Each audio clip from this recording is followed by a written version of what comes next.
and I was the youngest of 7 children, born in Hancock, Maryland. And my early years were spent in this Hoffman's Inn on the east side of Sliding Hill Mountain, 4.5 miles west of Hancock, Maryland.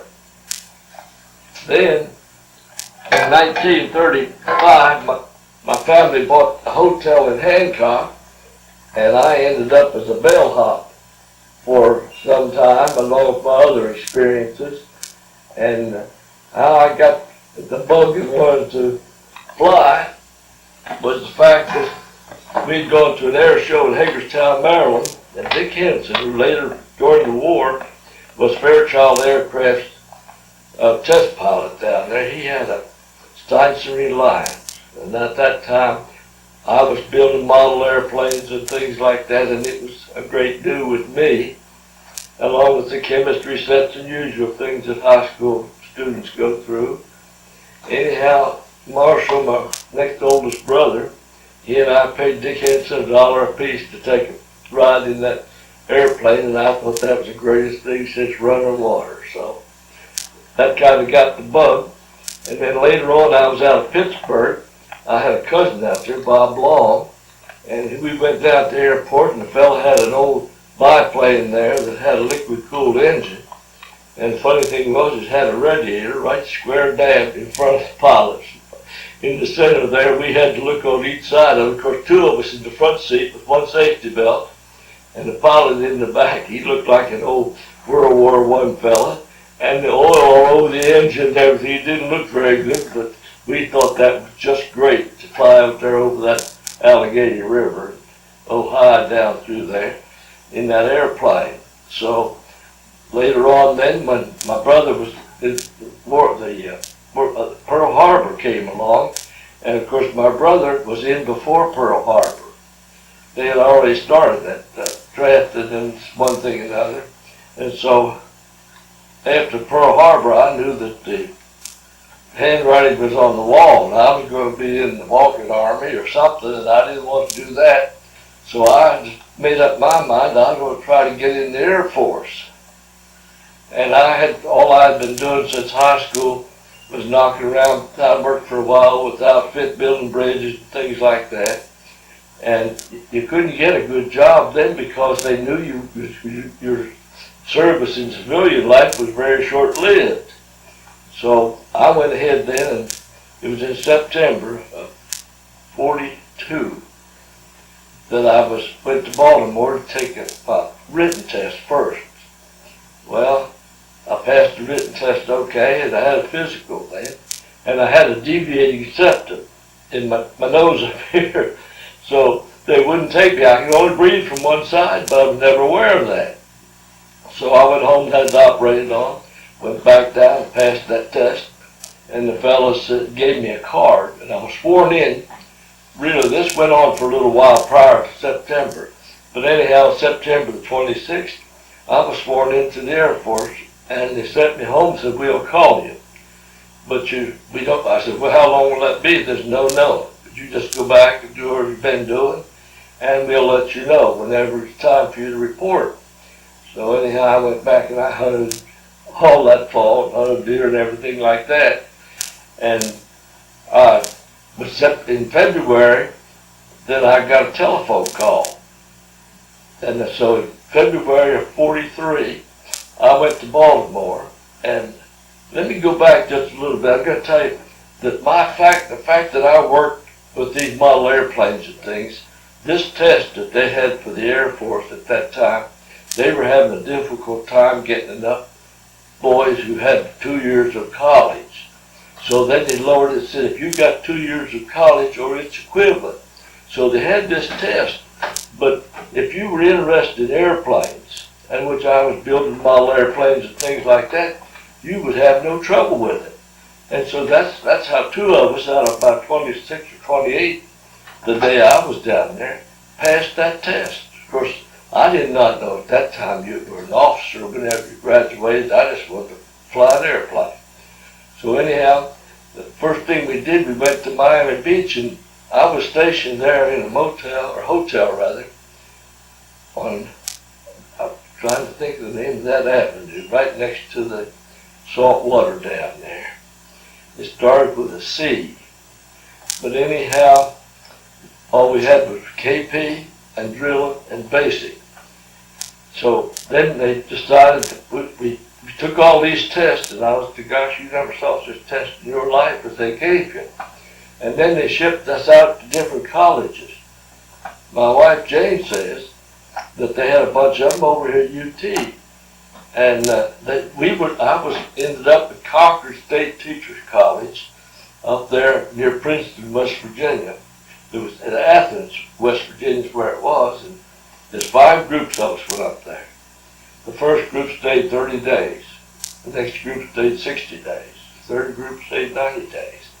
Well, I was in the middle group, and I felt like, well, that little high school I went to, Hancock, I was just about average for fellows who are enlisted in the Air Force.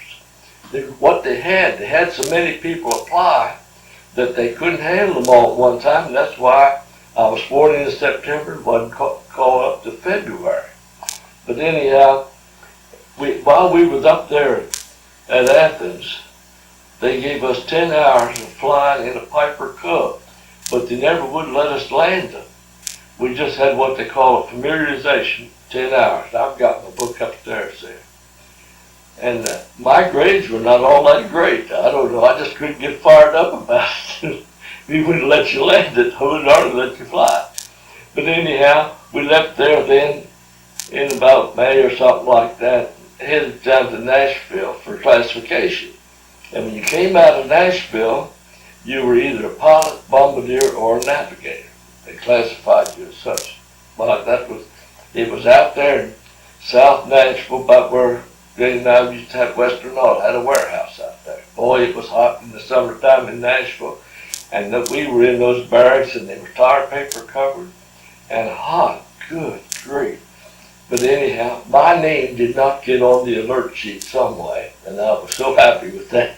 All these guys were in there pulling KP. We was there a month or two, and they were pulling KP. Finally, one day, some guy got aware of it. He said, "How come you don't have KP?" I said, "Listen, I'm not volunteering for it. As long as they don't put me on that list, I'm not going down there and ask them why." But anyhow, when I went out of there then, I was classified as a pilot and shipped down to pre-flight, which was down here in Birmingham, Birmingham, Alabama. Birmingham. I'm trying to think of the name of that field down there. But anyhow, we were there for pre-flight and what to do with the Air Force. When I left out of there then, they shipped all the fellows who were pilots to different places in the Southeast, and I ended up down at Lakeland. And so, to make it something interesting to the folks that listen to this story, I want to tell you about the only plane crash we were involved with students. We had a fellow named Lanier was flying with my instructor, and his name was Wooten. So Wooten and I, we flew out this auxiliary field, they called it. They had a white line painted right down through the center of the field. And our job was to put the wheels to precision flying, see if you couldn't set your downwind leg and your base leg and your when you touch down your wheels on that white line. There was no slipping of the airplane. You had to cut your engine and leave it cut off. Well, anyhow, shot 5 landings.